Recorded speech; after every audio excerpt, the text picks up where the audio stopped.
Hello, my name is Shebahn Aherne and welcome to Lionesses, future world champions with talkSPORT and Arnold Clark. Get the UK's best used car deals guaranteed.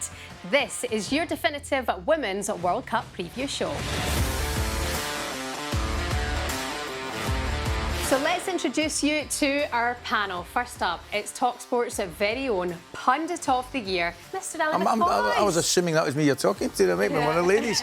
That's true. Got three of them, to be fair. It's very presumptuous of me, that. Also, we've got former Lioness, Eni Aluko as well. Eni, lovely to have you. How you doing? Lovely to be here. Hopefully we're going to talk about how good England are and hopefully them being favourites. So yeah, excited to be here. She's going to start singing It's Coming Home any minute now. Also, Lucy Ward, former striker and, of course, one of our favourite co-commentators as well. Lucy, you got World Cup fever yet? Yeah, you know what? I've been covering the women's game since like 2007, former player, but this is a really exciting time. This World Cup's going to be probably the biggest yet. The Lionesses, we can't go any further without talking about them first. Ali, I need to speak to you first about England, of course. There's going to be a lot of pressure on them, obviously, after what happened at the Euros, of course.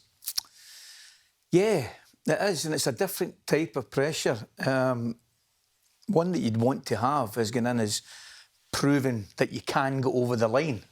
You know, there's been a lot said about victory and how you handle victory, but getting the initial victory, and the girls were brilliant. They had a brilliant tournament defensively, tremendous, absolutely tremendous. I think they only lost 2 goals in the whole tournament, Spain, and one against Germany in the final. So that was excellent. But there is, with it now, added pressure going into a World Cup down under in Australia, where they will certainly be one of the favourites, if not the favourites in some people's eyes. And that, as I said earlier, gives a different type of pressure. But one, I think that the girls will be able to handle. There's definitely a good mix of experience. We're going to get into it in a bit more detail, but are we missing some of maybe those more senior players that we had before? Definitely. I mean, that's a blow. Jill and Ellen straight away retiring, so they're out the picture. But the worrying thing is, I'd maybe like to start with Eni. How will they handle, because there have been some serious injuries, but to top players as well? Yeah, well, you've got to start with the injury to Leah Williamson. You know, captain, presence, leader. Great player for both Arsenal and England, and a huge part of England's success. She's missing, you know, so straight away the pressure on, you know, who's going to replace her. Is it going to be Esme Morgan that comes in? Is it going to be Jess Carter that steps in? Big shoes to fill. So there's big injuries to England, but I think if you consider England as a favourite, there's also injuries to other favourites in the tournament. Yeah. So US have got 5-6 injuries, so it's all going to balance itself out. I think England still go into it as a favourite, so I have no doubt that despite our injuries, we'll still go in really, really strong. It'll be interesting to see how they deal with it, if it will affect them. But of course, Lucy, they have one of the best managers in the game. Do you know what? Wiegman's been absolutely unbelievable. I think what she's done is she's sort of produced this side that can be exciting, composed and resilient at the same time. And I think it's all to do with her. I think she's elite. I think she makes elite decisions under real pressure. We saw that. I think she's so unlike the FA. So basically, throwing Millie Bright up front, the FA, that they wouldn't coach that, but she just does it because that's how it worked. You know, that's what she needed. She needed something at that point. And I think the good thing about her as well is that she's quite calm and composed. She keeps the pressure away from the girls. And she tells the truth. And I think when you're straight talking like that, the players have got absolutely nowhere to go. So she tells them exactly what she thinks. Everybody knows where they stand. The proof is in the pudding. She's been the manager that's won the last 2 Euros, so you cannot argue with that. Is there anything specifically that she's done differently to other managers? I don't just mean Phil, but I mean in general. Or is it a little bit any? Because if I can make a slight comparison to the Scottish men's international team at this moment in time, Stevie Clarke has done a fantastic job and is doing a fantastic job. But I also think he's got a better quality of player to deal with. Is that the case with England? I think with England, and I'm obviously part of this, so 2015 when I played, we got to the semi-final of the World Cup, and that was our ceiling. Then there was another semi-final. Phil Neville took, you know, to the World Cup semi-final. He didn't cut it in that moment. That tactical decision, that elite decision-making that Lucy's just referred to, didn't do it. Sarina Wiegman comes in. She's been there in that pressure moment to coach and make the slightest tactical decision that's going to get us over the line. That's what I think she brings in, and I think that's what the players know that she brings. So they tap into that and they believe in her as a winner. I think for a long time with England, we've talked a lot about winning, almost been a little bit embarrassed. But now it's like, well, now we've got a winner. We've got a winner in the dugout who knows how to get over the line. And lo and behold, she did it. And now going into the World Cup, it's a norm. It's sort of a standard expectation now to go in to win every game. I tell you what, she's ruthless as well. I mean, she looks likeable. I think the girls like her, and I think because there's nowhere they're sort of never second guessing her. But she has made some decisions on and off the pitch, which has been ruthless, really, in terms of players that are playing, players that are not playing, players that have picked, players not, you know. And I think that helps as well. That sort of straight talking. Consistency of selection we saw in the Euros. Unless she has to change the team with a team that she picks, she doesn't. Bit different this time because she hasn't got her main players in, and I think that'll be key. This will be interesting to see if she can see those other players pick themselves up and lead by example as well. Of course, Rachel Daly, I know she's a bit of a character, of course, at Aston Villa. She's a leader, she's outspoken as well. And I guess she knows what she wants to happen. She knows the kind of end product. Sarina Wiegman, like you mentioned, Lucy, is so ruthless. We've seen that off the pitch. We've taken out Steph Houghton, with getting Hannah Hampton put out of camp and going away and sort what you have to sort, and then we'll see if we can get you back in. She is back in with the training squad just now. There's no question that Sarina Wiegman knows what she wants from her squad. However, you are missing Jill Scott. You are missing Ellen White. There is no Steph Houghton. That's the kind of players who have been at major tournaments for so long. Now you're looking at the likes of young Katie Robinson coming in, you know, younger keepers coming in as well. Alessia Russo, Ella Toon. There's a lot of pressure on them to give what they gave at the Euros. Do you think, Eni, they can do that all over again on the World Cup stage without those leaders? Well, they have to. You know, as I just said, you know, Lionesses now, you're the favourites, and everybody's got to step up to that expectation. I think some of the names you just mentioned, for me, Alessia Russo has to have a big tournament. Or Rachel Daly. I love the fact, you know, that you've got two strikers there who can lead the line. Rachel Daly gives you that sort of physical, she runs, she's fit, great in the air. Alessia's a little bit more refined. Those two have to have a good tournament. We lost goals. We've lost goals from the squad. I think the highest goal scorer is 2, and I think she's got about 16 for England. Yeah. So we've not got players with many caps. So they've got to evolve quickly. They've got to start. And the players that came and game changed, you know, from the subs bench will be starters. You know, Eni, when you're in a tournament, you spend most of your time not playing. So the most important players are the ones that are not going to get any minutes. So do they keep what you know what you want to happen? Do they keep that going? All right. Do they spoil things? Do they keep the harmony? And they're so key because you're out there and you're only playing a game every sort of 3 days or so, and there's a lot of time where you're not doing that. And I think that's where experienced players, Lossa Williamson, Jill Scott, Ellen White, I think that's a great point you make. Sometimes your players that don't play are your most important players in terms of the morale within the camp. Beth Mead was sensational in the Euros. Can you give me a name, somebody that's going to stand into the fold?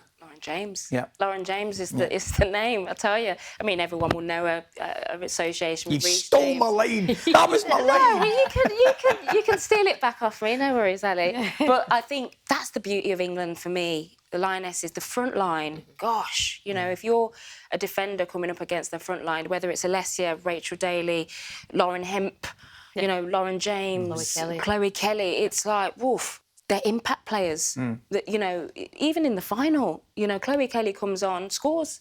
You know, it just impacts. So it's scary, really, when you think about, even without Beth Mead, how much impact and firepower we do. How much do you think form matters going into a tournament if you're one of the or any team for that matter? And the reason I'm asking that question, because England's form under Sarina has been absolutely nothing short of magnificent. I think one defeat was Australia, the 2-0 was the only defeat they've had, first in 30 games. Yeah. So much does that have an impact on perhaps your mental strength going into tournaments? I think these players, and we've never really seen it before in this country, you alluded to it earlier, Eni, that they've never ever seen a group of players with that confidence. You could see it, they go out and just think, we're going to beat you. When they played USA at Wembley, and you could sense, now before you played USA and it's like, oh, yeah, terrifying. You know, they are, you know, the top team and the players are this and we know all about them. Now they go out and just think, whoa, we're as good as you. And I think that confidence is key. And I'm not sure whether I think Leah Williamson's a big loss because of the leadership, and I think that nothing touches her. She just seems to sail through life and,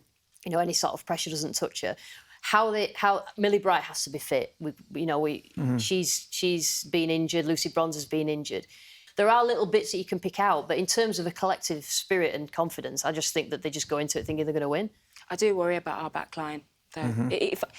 I often think if you're an opposition against England, what do you see as their weak point? You know, for a team that's just won the Euros, and it's always the back line for me. Yeah. So Millie Bright, let's pray that she's fit, because, you know, I think you look at US, you look at the big teams, their forward lines, it can really put us under pressure. And you look at Millie Bright, if you look at her playing in 2019 compared to what level she's at now, I don't think she even realised she had that much potential. So, you know, we need her 100% fit. So let's take a look at some of the front runners now this summer. Ali McCoist, this is a wide open tournament. There's so many. Shebahn, it's completely wide open. I had a look coming down, and it looks as though there's 6, 7, even 8 teams that could win it. I mean, England obviously got a great chance. France, Spain, Germany beating Euro finalists. But the favourites, as I looked coming down, were the USA. Probably deservedly so. However, Lucy, not without their problems, 1 or 2 injury problems. Form has been a bit questionable too. Yeah, I think you look at the Olympics, they had a poor Olympics because they've basically got a young, exciting, energetic group coming in of players. And then they've got the old guard who are very good or have been very good. But the thing about the USA is that they always go into tournaments thinking, we're going to win this. So I think he was sort of hedging his bets thinking, I want to go in and try and win it, keeping... But, I mean... They've got a new group, but it's just about switching over and the transition, isn't it, Eni? Yeah, I think that's always the case with the US. The names are so big. You know, these are players that have won back-to-back World Cups. So there's sort of a command that they come with, these names like Megan Rapinoe. But frankly, the next generation's coming through. And I think sometimes there's a fear around saying to a Megan Rapinoe, listen, your time's up. You know, someone else has to come in now. Could it be a similar scenario to be saw at the World Cup with Portugal with Ronaldo? Yeah, I think that's a great point, Ali. I think that's it. I think that the names are almost as big as the country. That the managers get scared and then they get into confrontations. I think there was a few confrontations at the Olympics where certain big names didn't play, then said, I'm going on a break, and then now want to come back for the World Cup. So Juliet's being an example, has only played like 6 league games and has got into the World Cup squad. Be a tough conversation to have with Megan Rapinoe, though. Would you want to do that conversation? No chance. Hey, your time's up, Megs. It couldn't have been any tougher with a conversation with Ronaldo, though, could it? Come on. Even though she might actually go for you, maybe. Do you think, Lucy, they still deserve the favourites tag? I think that they win, don't they? And I think even coming through, it's a different type of country to, you know, when you're going back and, you know, when I first started playing, everybody thought I was weird because, you know, stereotypically men played football and women shouldn't have. So that's right back in the day. USA have never had that. You had legislation in the 70s, Title IX, which stopped that from happening. So they just grow up and it's like, I like sport, it's an easy sport to play, they have athletes playing it and they've always been successful. So I think going into competitions like this, because of that and the winning mentality, and they produce player after player, it's a massive country as well, and big player pool. So they always should be in the conversation at the top, Let's not forget about Canada as well, one of the favourites going into this competition. Canada always go about their business really quietly. They always go under the radar and then they pop up as champions, and they've got some really good players. So, yeah, that is a tough group, really tough group, but exciting. You do wonder as well that if this will galvanise the squad, what's happened off the pitch, will that make them stronger once Could go one way or another, couldn't it? Well, a nation that don't normally go about their business very quietly, that would be Germany, Lucy. Still number 2 ranked in the FIFA rankings. What sort of tournament are you expecting? Listen, Germany, whatever happens, whatever age groups they come through, similar to England now, that they're getting the benefits of the age groups coming through as winners in the age groups, and Germany do that. And they've still got older players like Pop. They've got players with pace and energy up front. You know, they've got defensively in there, goalkeeper. And so, again, like USA, you'd never bet against Germany because they just come in and they're thorough. And they have a certain standard. You just never make the mistake of betting against Germany. You saw it in the Euros, and you know they weren't really the favourites in there, but they always do a job. Well, this is your real betting opportunity now to trust one of our panel. You need to put your necks on the line. I need to know who you think is going to win the competition. Eni, I'll start with you. I mean, this is an easy one. She's not going to say it. I think England are going to win, genuinely as well. Like, I actually think we'll do it. You know, I think we've got enough in the squad. Yeah, I'm pretty confident in saying England. Lucy? I probably say England I want to win, so England or Germany, I haven't given one. Okay. You can't give one, I just gave one. Give one, France Lucy. or Germany? I'll tell you what, then I'll go sort of a little bit left field and I'll say France. Ali? I think England will do well, but I'll be brutally honest, I think the injuries right now might be too much for them. I genuinely do. You're always going to tournament, you have one or two injuries, but I think they're really key injuries to top players. 2 or 3 teams who win it, as we've said. I think the favourites might come out on top, USA. Sorry, guys. Never liked him.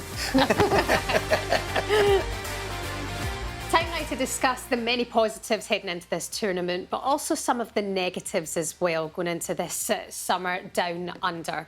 But Eni, it has to be a positive that there's so many teams now taking part, more involved, more countries. Absolutely, and that's the whole point of the World Cup, right? When you zoom out and you zoom out from your own team, you think, right, it's amazing that women's football is growing around the world. It's amazing that to the corners of the earth that, you know, girls have the opportunity to play on the world stage. You know, that's what you want.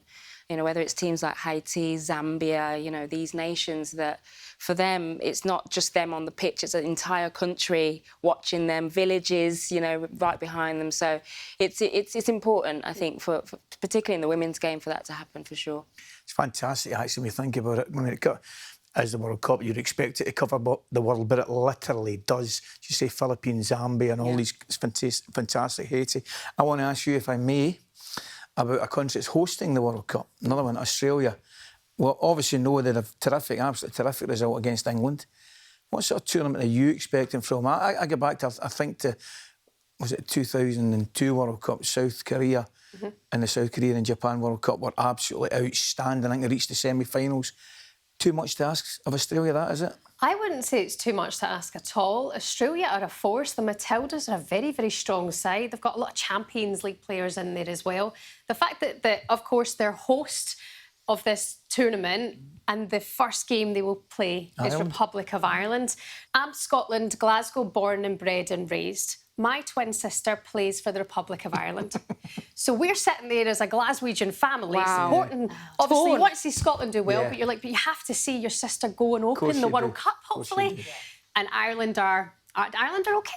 But that's it. It's about the bigger picture, isn't it? It's not just about, oh, there's too many teams in it and there might be lopsided scores. It's about the bigger picture. It's about girls growing up in Ireland and thinking, I can go and play like Northern Ireland did in the Euros. It's a similar sort of thing. And whichever team it is, a lowly ranked team, it's about the bigger picture. And if we're going to get women's football even further forward, we've got to drag all these teams with us so that they can flourish as well. When you do have nations like the Philippines, you have these massive scorelines. You have 13-0, and it's the viewing experience then becomes a little bit, you know, and so you don't want to see that, but it's inevitable, frankly, because the gulf is so big. So it's a double-edged sword. It's great for these new nations, but when it comes to the World Cup, you think, you don't want them to get humiliated, you know, on a world stage. And I hope we don't get that with Ireland as well, because you've mentioned it, it's your group of death, Group B. It's going to be a tough run for them. But I think there's a possibility Ireland may get out of the group. And I think there's a very, very... Well, that would be so much There's a easier, chance, because they're defensively huge so strong. They are defensively strong. They were tested in friendlies against the USA recently as well. And you know, of course, those scorelines weren't too bad. They were beaten 2-0 and 1-0 in those friendlies. I mean, they were run riot. But possession, they were OK. Defensively, they were OK. It's going forward. Ireland need the likes of Leanne Kiernan back and available and ready to put goals in to the net. They've got Amber Barrett as well. She's the reason they've made it to the World Cup, getting that goal past Scotland, and scored 2 goals in their friendly against Zambia just the other week as well. So maybe it's the time for Ireland. I read a quote, I think this morning, from Infantino, who said it's just about now going to be the most watched women's sporting event ever, right? Is that one of the good reasons we're having this tournament now in Australia, or are there pros and cons, Lucy? Yeah, I mean, everybody's talking about kick-off times. I mean, in 2002, we watched football at 7 o'clock in the morning, and I think that they've done it so that the European teams are mid-morning. So I think England are playing at sort of 9, maybe 11. I know that I'm doing a few games that are 11 o'clock. But it's the school holidays. I think that the type of audience that women's football gets is that sort of of audience. But I do think that FIFA are looking at Australia and New Zealand at some point to host the Men's World Cup. So I think this is like a dry run, but Australia have just grasped it and run with it. And it's funny, Alicia, I've got to say, because when I found out the tournament was in Australia, I was actually selfishly concerned about watching the games. Yeah. There won't be good times. However, I looked at the kick-offs for the England girls, and they're not bad. I think they're 9:30, 10:30 and 12 o'clock. Yeah. So in the grand scheme of things, that ain't too bad. Yeah, I mean, I think I want to look at this from a positive lens, because I think for England, you know, the kick-off times aren't too bad. But we do have a culture in this country where you go down the pub, you want to watch the games later in the evening. That's the culture. That's what we all love to do. I wonder how that's going to shift watching the games in the mornings. But I do worry slightly, not just for England, but this is a World Cup. You want everybody to watch around the world. But I hope people get behind it. Get behind it. Watch the Lionesses. Now, we have to talk about some of the off-field issues facing some of the biggest teams at the World Cup this summer. And with more, here's talkSPORT's Angelina Kelly. First up, we've got to talk about France, a nation brimming with talent. They came very close to losing some of their star names when in February this year, Captain Wendy Renard, Marie-Antoinette Katoto and Kata Diatou-Diani announced they would not be available for selection. Their issue? Renard was not happy with the current system. There were criticisms of the French Football Federation and their coach, Corinne Diacre, who has caused quite a stir during her time in charge. From stripping Renard of her captaincy in 2017 to refusing to select some of the nation's most talented stars with no explanation, such as Amandine Henry, who has been in exile for 3 years, it's safe to say that there were some clear issues between the manager and her players. However, by March 9th, the French Football Federation dismissed Diacre, parting ways with your manager 4 months before a major tournament. I know, it sounds bad, but never fear, stepping into her shoes is Hervé Renard. He's the man responsible for Zambia and the Ivory Coast winning the Africa Cup of Nations and Saudi Arabia's 2-1 win over Argentina at the Men's World Cup in December of last year. And the good news keeps coming for France, as despite a tough few months, Renard, Diani and Henry have all been named in the World Cup provisional squad. Katoto will not be present, however, that is down to injury. Most people would raise an eyebrow at so much change with the World Cup literally around the corner. But surely, with this huge wave of unrest seemingly resolved, does this give France their best shot at winning silverware in a long time? One nation who is still in a state of crisis is Spain, who as it stands will be without numerous key players for the World Cup. Back in September 2022, 15 players simultaneously sent letters to the Royal Spanish Football Federation. Within these letters, it was brought to light that there had been situations within the national team that had affected their health and mental state, and they would not be returning to the team until there was resolution. So, who were these 15 players? Some of the names included were Mapi Leon, Sandra Paños, Patrick Guijarro, no strangers to success after just winning the Champions League with Barcelona, and also whilst names such as Ballon d'Or winner Alexia Putellas and Spain captain Irene Paredes were not part of the 15 due to injuries, they did support their teammates' decision to send the letters. Now, whilst the players didn't call for their manager Jorge Vilda to be sacked, it's reported that he could be at the root of some of the issues. However, the Federation are backing Vilda despite #VildaOut becoming a trend and have made it clear that players may only return once they apologise and admit their error. Whilst 3 of the 15 players have returned to the fold and have been named in the World Cup provisional squad, it remains to be seen if they did actually have to apologise. Those 3 are Barcelona's Ona Bataille, Aitana Bonmati and Mariona Caldente. Alongside them is Paredes, who already returned in March, and Putellas was named in the provisional squad after missing out on last year's Euros due to injury. So what about the remaining 12? Well, they are refusing to back down, with players like Leon even stating that whilst missing the World Cup will annoy her, her values come first. Whilst Vilda may have some of the nation's MVPs back in the fold, it remains to be seen whether he can paper over some pretty big cracks that clearly remain. And finally, there's Canada. Despite winning gold at the 2020 Olympic Games, there have been some serious issues going on behind the scenes with the women's and men's national teams.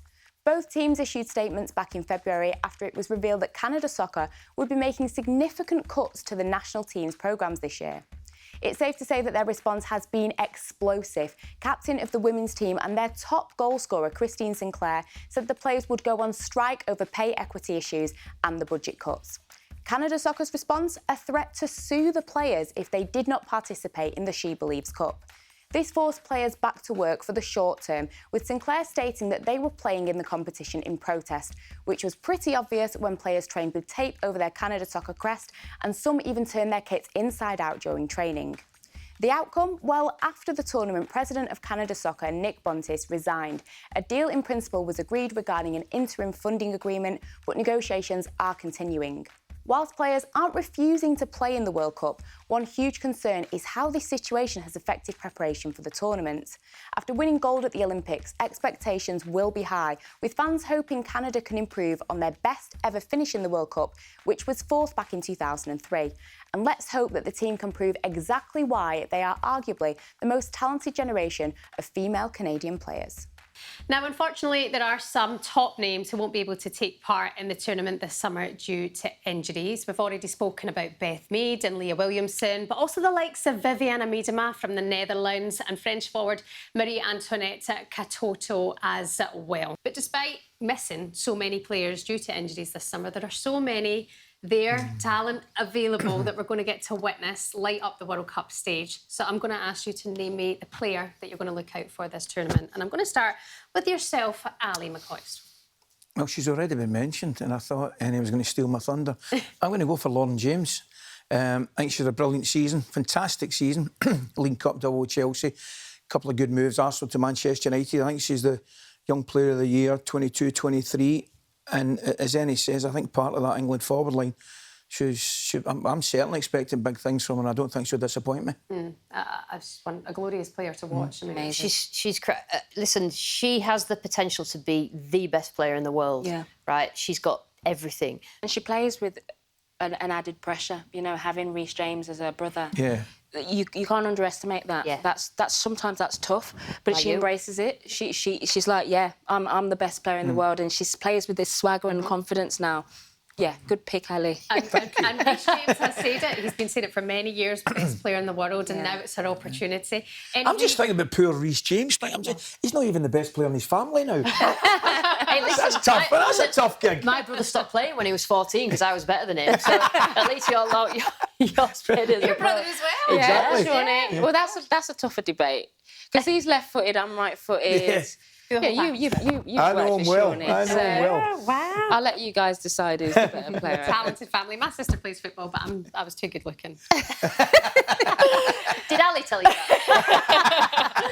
Eni, who are you going for? Who's the player to look out for? I am going for Sophia Smith for the USA. What a player. My goodness. If anyone watched the friendly at Wembley, she scored the goal for the US, the first goal. Unbelievable player. She's got everything. Speed, pace, she can dribble, she's prolific. You know, obviously I've watched her at close quarters working in the NWSL last year, and she was one of those players that you're just frightened. You know, when she gets the ball, there's sometimes nothing you can do. Yeah. She is a massive player for the US. Where do you think she'll play, Alex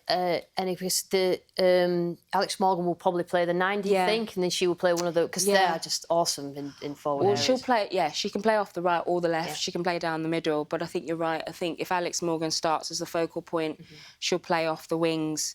And then defensively as well, really good on the press. Okay. And I think against England, we saw that. They'll just go. They're really aggressive. But Sophia Smith, watch out for her. She is a top player. As I mentioned earlier on, Ireland played them in a friendly a couple of months ago, and my sister broke her personal best speed hanging on to the back of Sophia Smith. Really? She said she took her to the shops and bags and so fast. So, yeah, I mean, you've got to be looking out for Sophia Smith. I like your sister's style, though. Tactical foul. Right, so I'm going to go for an Australian player, Sam Kerr, and this is my thoughts and reasoning behind it. Obviously, she is a really good player. She's a forward who could play any sort of forward. She's all forwards into one. She's got the personality to match as well. But she's playing for the home nation. And we saw in the Euros what being in the home nation, if you've got that confidence, you get the crowd behind you, and I can see that she will absolutely buzz from playing in front of all those people who the majority are behind her, and I think that she's the type of player, instead of hiding, that she'll just flourish. I can't believe we've taken to the end of the show to just mention the name Sam Kerr. I mean, there's so many wonderful players. For me, it's going to be Geze from Brazil. Young player, plays at Barcelona, comes on usually as a substitute, but she is becoming a little superstar. Yeah, for me, Gazy is a player that you should be looking at. No, one of us has got to get it right, surely. Imagine if we don't. Well, the question is, who's the best out of all three we've just mentioned? Yeah. I know. What if Ireland do it? Brilliant. I think if they qualified from that section, it'd be a tremendous achievement. Oh, well, that would be it. Oh my God. The story of a What a tournament already kind of is when we speak about these teams coming through. Lots to look forward to, lots of star players to look out for as well. OK, and that's everything you need to know ahead of this summer's Women's World Cup in Australia and New Zealand. Thank you so much to Ali, Eni and Lucy. And of course, thank you so much to yourselves for watching as well. Lionesses, future world champions with talkSPORT and Arnold Clark. Click and collect your next car from a dealer you can trust.